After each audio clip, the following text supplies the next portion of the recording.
Hi, I'm Rev Myron. I'm a minister through Pathways of Light, and I've been a Course in Miracles student for over 40 years. I'm going through the text again this year, asking Jesus for clarity, and then I share from that clarity. And so let's get started. We're reading from chapter 11, section 1, The Gifts of Fatherhood, paragraphs 8 and 9. So paragraph 8 tells us, yet what you will, you do not know. This is strange when you realize that to deny is to not know.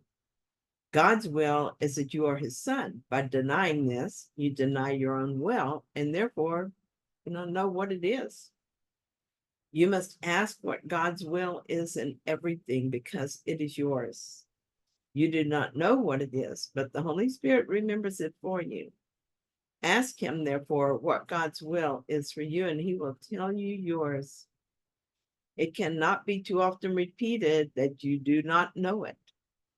Whenever what the Holy Spirit tells you appears to be coercive, it is only because you have not recognized your will. This paragraph makes sense to me. God created us by extending himself so that we are exactly as God is. There's a passage in the Course that says God gave us all of himself in our creation. This being true, we share his power, his creative ability, his being, and his will. God's will is my will. I have become confused because I made a different will to have a different experience. But that's not my true will, only a device to allow an experience.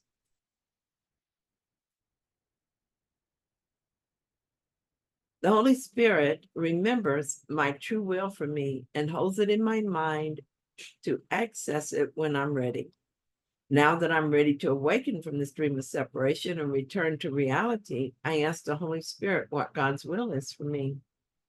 When I first started doing this, I was conflicted. The ego mind, which I was still very identified with, felt this request was coercive, and it balked at the idea of giving up its own will in favor of another will. Now I understand I'm not the ego. I identify more with my spirit than this foreign thought system, so I don't resist as hard or as often as I used to. Often I accept God's will completely and joyfully, and I have never once regretted that decision. On the other hand, the ego has brought me pain and suffering nearly every time. I'm a slow learner, but I do learn. I want God's will, and I want to recognize it as my own. This is the all-important step I must take. Now I am mastering that choice each time I'm reluctant to give up a false belief. It is work, but it's good work. Here is what I was thinking about this morning. I was trying to decide if I want to continue taking a certain medicine. I had thoughts of the pros and cons based on what I wanted to happen as opposed to what might happen. This is pretty useless contemplation since in our reduced capacity to actually think while in the illusion, we depend on incomplete information. In other words, our ego doesn't actually know anything. Why do we keep asking it for help? Finally, I noticed what I was doing and stopped. I am not my ego, and I have access to a better advisor. The most basic information, what is it for, is not something I know from the perspective of the ego mind. So in a moment of clarity, I asked the Holy Spirit, what is my will? And this is why I happily surrender my life and will to the Holy Spirit. I don't remember my will, the will I share with God. And I've lost interest in fumbling my way through life trying to follow the insane ego will. So let's see what paragraph 9 has for us. The projection of the ego makes it appear as if God's will is outside yourself and therefore not yours. In this interpretation, it seems possible for God's will and yours to conflict. God then may seem to demand of you what you do not want to give, and thus deprive you of what you want. Would God, who wants only your will, be capable of this? Your will is his life, which he has given you. Even in time, you cannot live apart from him. Sleep is not death. What he created can sleep, but cannot die. Immortality is his will for his son and his son's will for himself. God's son cannot will death for himself because his father is life and his son is like him. Creation is your will because it is his. I was thinking just this weekend of how I used to be afraid to turn over to God certain areas of my life. For example, I would worry and fret over my youngest son because he was very sick for a while and still has a lot of pain from a back injury. When I think that I need my son to be well, I'm no longer in peace. I have chosen the peace of God and said that the peace of God is everything I want. When I become anxious for my son, I changed my mind and said that the peace of God is not everything I want. I also want my son to be well. I've discovered that wanting anything in the world catapults me out of peace. Either the peace of God is everything I want or it is not. Need and peace are opposites, and I cannot have them both simultaneously. I thought about this and I realized that I felt a need to worry about my son. Was I afraid to turn him over to the care of God? If so, then I must think that God and I have different wills, and that what God wills for my son is contrary to my will for him. This clearly cannot be right. God wills only love and happiness for us all. God is love. Could love ever will for suffering? The very idea of not worrying about my son seems so strange to me. It was like my constant worry was all that stood between him and suffering. And yet, my worry brought no protection to my son and no healing.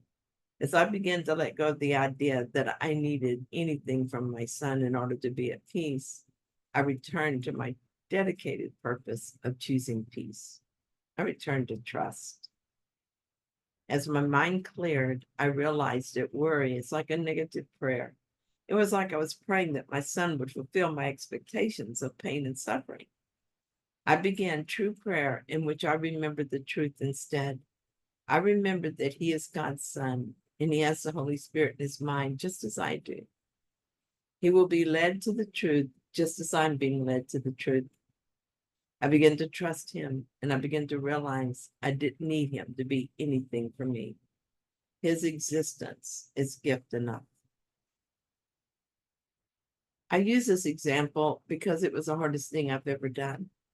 Seeing it from this side, it's obvious that my neediness only got in the way of my relationship with my son. My worry robbed me of my peace. It is an expression of my belief that I have a will different than the will of God. I don't know where my son's story will take him, but I'm certain that it will provide him with the opportunity to awaken. I'm certain that he shares the will of God, and his story will help him discover this. And I will help him as I continue to know this is true while he is still confused about it. There is unshakable peace in the recognition that God is not my enemy and that we share the same will. Here's an excerpt from my contemplation of lesson 162 that fits perfectly with this paragraph. Sleep is not death. What he created can sleep, but cannot die. When I first began the study of the Course, I thought I was both a human being and a child of God, a body and a spirit. Now I know this is not true. I am only as God created me, a thought in his mind. It is true that I can dream of being human. I can even dream of dying, but I cannot be what I was not created.